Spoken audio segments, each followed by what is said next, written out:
Most people understand that in order to make progress, you have to do things which aren't necessarily going to make you the most popular boy on the block. And that's what we did. In that case, we had a decision to make, and we had to make a decision. Is that something you learned all by yourself, or was it instilled in you by your father or your grandparents or anyone? I think maybe it's something that was instilled, and maybe it's something that you've learned through a little bit of trial and error over the years. I think this country maybe is a good example. I just don't feel the country is going forward in the proper direction. We could have made quick decisions, and we would have been a lot better off than the way we've been sitting around over the last couple of years and just watching everybody else do everything, and we just sit back and take everybody's abuse. It's a very sad situation that somebody isn't there making the decisions and pushing the right and proper, I don't want to use the word buttons, frankly, but pushing the right levers so that we can go out and do things as we're supposed to be doing them. You are a mover, you are a doer. If you could make America perfect, how would you do it? Well, I think that America is a country that has tremendous, tremendous potential. I think that much like the mind, I think that America is using very, very little of its potential.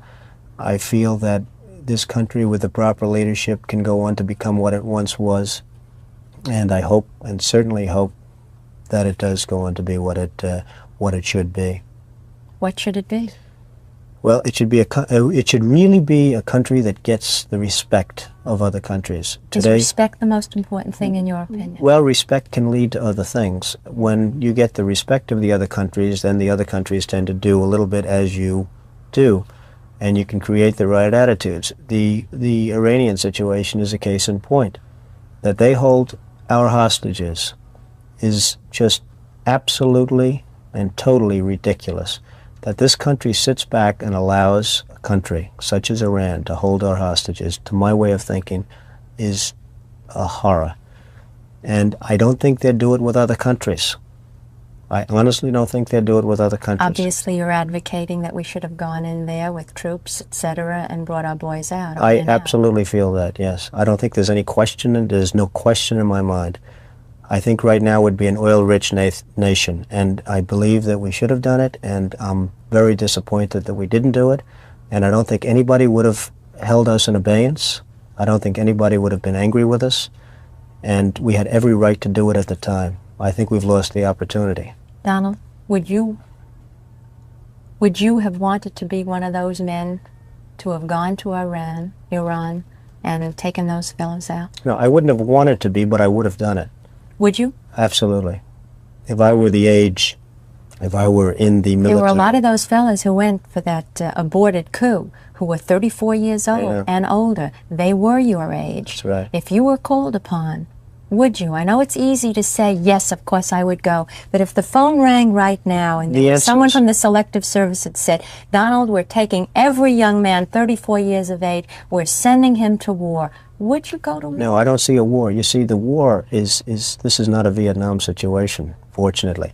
The war, in fact, with Iraq. There is a war waging here right now. Oh, yes, there is a war, and it's a war where nobody has any tanks, has any guns. It's a war where everyone's standing around. That would have been the easiest victory we would have ever won, in my opinion. When I look at television, I see men being shot up, legs being blown off. You're talking about two non-existent armies. I mean, Iran has an army composed of American equipment without parts and without anything else, and Iraq has a very weak army, and they're just really fighting each other. I mean, it's almost hand-to-hand combat. If you see now, they've run out. It's a sad situation, Rona, but it's a situation which ultimately is going to get much worse.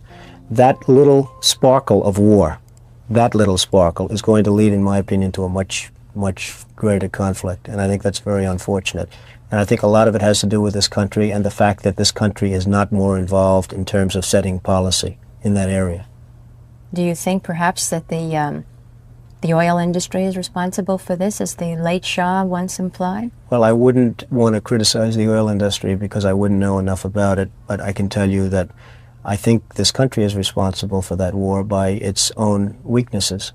I don't think you'd have this war if they, again using the other word, if we were respected, properly respected as a country and as a people and as a nation. I don't think that you would have the war going on right now between Iran and Iraq. I don't think that Iran would have our hostages for 10 minutes. If they respected this country, I don't believe they would have our hostages for 10 minutes.